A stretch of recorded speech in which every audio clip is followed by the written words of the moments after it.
दोस्तों नमस्कार। हमारे एक वीडियो में एक भाई साहब ने कमेंट किया है, सर परिनालिका पर भी वीडियो बनाइए। तो उन्हीं के कहने पर हम परिनालिका का वीडियो लाए हैं।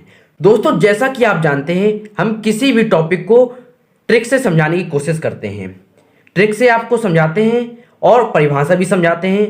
और अगर आपको नोट्स बनाना होता है तो हम उसकी पीडीएफ भी आपको लिंक डिस्क्रिप्शन बॉक्स में दे देते हैं। अगर आपको नोट्स बनाना है तो इसकी पीडीएफ आपको डिस्क्रिप्शन बॉक्स में मिल जाएगी, आप जाकर के देख सकते हैं। और हाँ, अगर आप भी किसी भी टॉपिक पर वीडियो चाहते हैं तो कमेंट में बताइए, आपके कहने पर हम वीडियो जरूर बनाएंगे। ठीक है, तो फिलहाल हम समझते हैं परिनालिका। परिनालिका क्या होती है, तो भाई इसका भी हम आपको ट्रिक बताएंगे। ट्रिक क्या है इसकी समझने की, थोड़ा समझिएगा। सबके घर में एक नलिका होती है, जैसे यहाँ पर देखिए, ये क्या है, परिनालिका। यहां से आपको क्या दिख रहा है, जैसा नाम वैसा काम, नाम में ही सब कुछ रखा हुआ होता है। तो नाम क्या है, नलिका। तो सबके घर में नली होती है। जैसे कहते हैं धागे की नली ले आओ, जैसे सुई धागा होता है ना, धागा किस में लपेटा हुआ होता है, नलिका पर। ठीक है, तो जैसे मम्मी को जैसे कपड़े अपने सिलने होते हैं तो अपने बच्चे से कहती है कि थोड़ा धागे की नली ले आओ, हमको कपड़े सिलने हैं। ठीक है, तो देखिए मशीन पर भी देखिए, मैं आपको दिखाई देता हूँ। देखिए मैं आपके लिए एक नई नली लाया हूँ आपको समझाने के लिए। ठीक है, नलिका देखो, इसको हम गर्री भी कहते हैं, इसको हम नलिका भी कहते हैं, धागे की नलिका है जी। अब आपके मन में डाउट आ रहा होगा, एक क्वेश्चन आपके मन में आना चाहिए।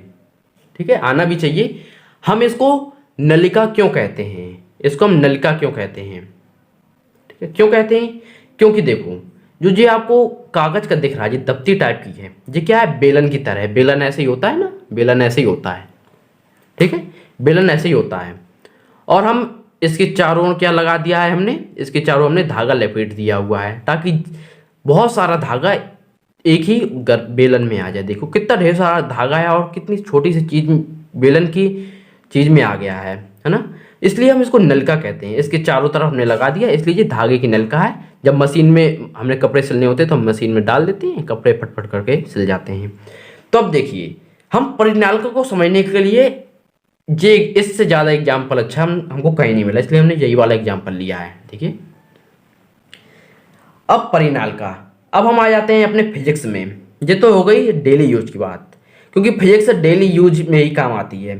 तो जो परिनालिका है, अच्छा, तो अब आपको इसकी डेफिनेशन समझ में आ गई होगी। आपको क्या लिखना है, आपको जिस तरीके से लिखना है मैं आपको सब कुछ बताऊंगा। ठीक है, तो आपको किस तरीके से लिखना है परिनालिका, आपको सिर्फ वीडियो अंत तक देखना है और समझना है। रही अगर आप कॉपी लेकर के बैठे हैं लिखने के लिए तो अभी मत लिखिए, आपको पीडीएफ दे दी जाएगी, आप वहां से लिख सकते हैं। तो परिनालिका देखो, अब आपको सब कुछ समझ में आएगा। देखिएगा, समझ में ना आए तो गारंटी है भाई वीडियो बनाना छोड़ दूंगा। मैं दावे के साथ पढ़ाता हूँ और ट्रिक ऐसी बताता हूँ कि कभी आपको दिल दिमाग गुर्दे में बिल्कुल फिट हो जाती है ट्रिक को। देखिएगा, जब किसी बेलन के चारों तरफ, अब देखिए वो तो हो गई ट्रिक हमारी। ठीक है, अब वो उसको आप सीरियस मत लीजिएगा। ठीक है, अब हम फिजिक्स पर आते हैं। आपको एग्जाम में किस तरीके से लिखना है, अगर पूछ लीजिए परिनालिका किसे कहते हैं यार, किसे कहते हैं, ये भाई बहुत इंपॉर्टेंट है परिनालिका। इससे संबंधित क्वेश्चन कंपटीशन एग्जाम में पूछा जाता है। जैसे आप इंटर के बाद air force, navy, coast guard, NDA की तैयारी करेंगे, आपसे क्वेश्चन जरूर पूछा जाएगा इससे, तो अच्छे से समझिएगा। सारे डाउट मैं क्लियर कर दूंगा इससे संबंधित। देखिए जो परिनालिका होती है, देखो हम एक बेलन लेते हैं। सबसे पहले हम बेलन लेते हैं, चलो भाई बेलन ले लिया जाए, क्या दिक्कत है ना। चलो, जैसे नलिका जो आपको दिखाई थी तो उसमें बेलन था ना, तो हमने चलो बेलन ले लिया, अच्छी बात है, बेलन ले लिया। अब हमने बेलन ले लिया, नली, तो हमने ये एक नली ले ली, बेलन की नली। ठीक है, और इसमें परी मतलब क्या होता है, हिंदी अगर आप अच्छे से जानते हैं तो परी का मतलब होता है चारों तरफ। तो क्या करेंगे हम, चारों तरफ, उसमें नलिका में क्या था भाई, उसमें धागा लपेटा हुआ था। इसमें देखो धागा लपेटा था हमने, और हम इसमें क्या, तांबे का तार लपेट देंगे। देखो भाई, हमें इसमें तांबे का तार लपेट देंगे तो ये हमारे परिनालिका बन जाएगी, बात खत्म। परिनालिका यही तो है। अब देखिएगा अच्छे से आप, देखो जब किसी बेलन के चारों तरफ तांबे का तार लपेट देते हैं तो इस व्यवस्था को परिनालिका कहते हैं। क्लियर हुआ? आपने कुछ रटा तो नहीं ना? तो जब किसी बेलन के चारों तरफ तांबे का तार लपेट देते हैं तो इस व्यवस्था को परिनालिका कहते हैं। हो गया खत्म भाई। चलो लपेट दो। ये हमने बेलन बनाया और हमने तांबे का तार इसमें लपेट दिया। कोई दिक्कत नहीं।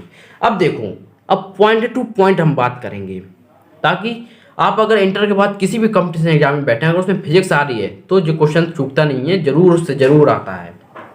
देखो क्या, बेलन में तांबे का तार इस प्रकार लपेटते हैं कि उनके बीच जगह ना बचे। भाई देखो, अब देखना, ये देखो हम इसमें किस तरीके से लपेटा गया है धागा। गौर से देखो, कोई जगह आपको बीच में दिख रही है? नहीं दिख रही ना? नहीं दिख रही तो सटीक एग्जाम्पल है जी। देखो, बेलन में तांबे का तार इस प्रकार लपेटते हैं कि उनके बीच जगह ना बचे। ठीक है, चलो मान लिया नहीं बचेगी।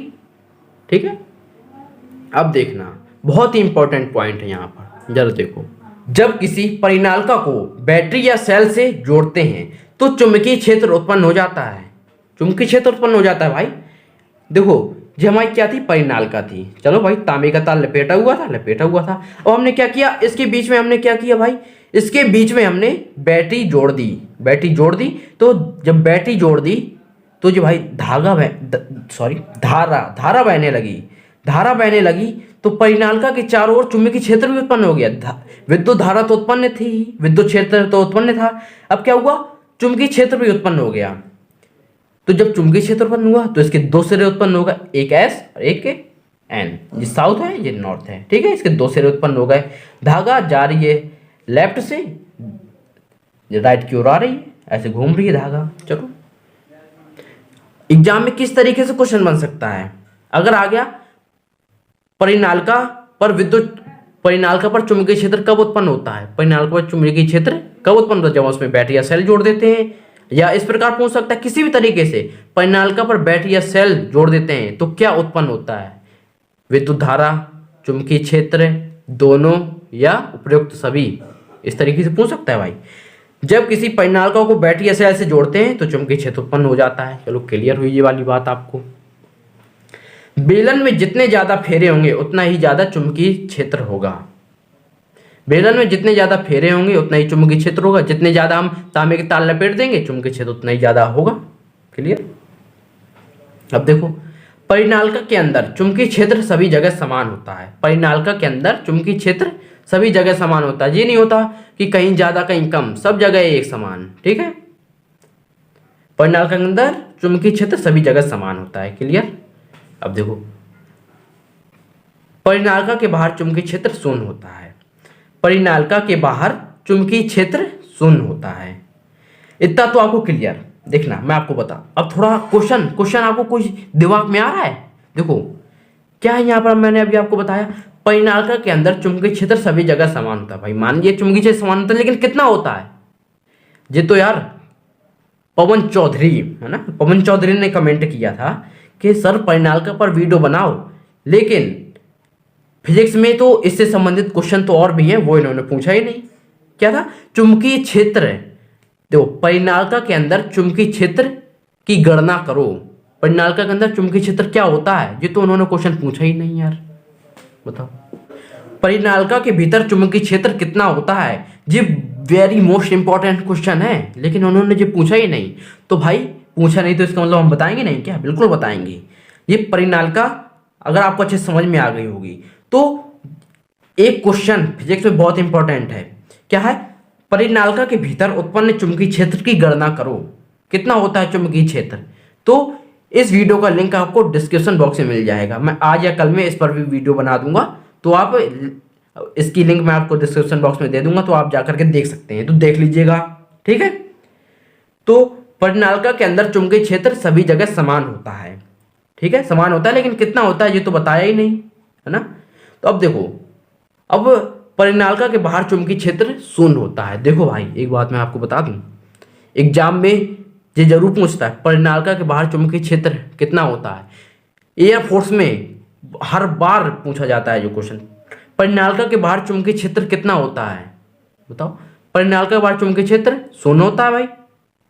कोई ऑप्शन जाने कितने आ जाते हैं भ्रमित करने के लिए आपको लेकिन आपको याद क्या रखना है, परिनालिका के बाहर चुंबकीय क्षेत्र शून्य होता है। ये तो शून्य हो गया, लेकिन अंदर कितना होता है यार, अंदर अंदर कितना होता है, अगर आपको ये भी जानना है अंदर कितना होता है तो इस वीडियो का लिंक आपको डिस्क्रिप्शन बॉक्स में मिल जाएगा, आप जाकर के देख लीजिएगा उसको भी।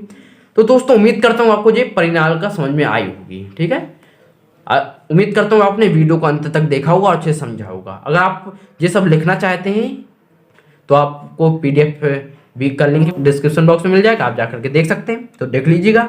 दोस्तों अगर आपको ये वीडियो पसंद आया हो तो वीडियो को लाइक कीजिए, अगर आप चैनल पर नए हैं तो चैनल को सब्सक्राइब करिए।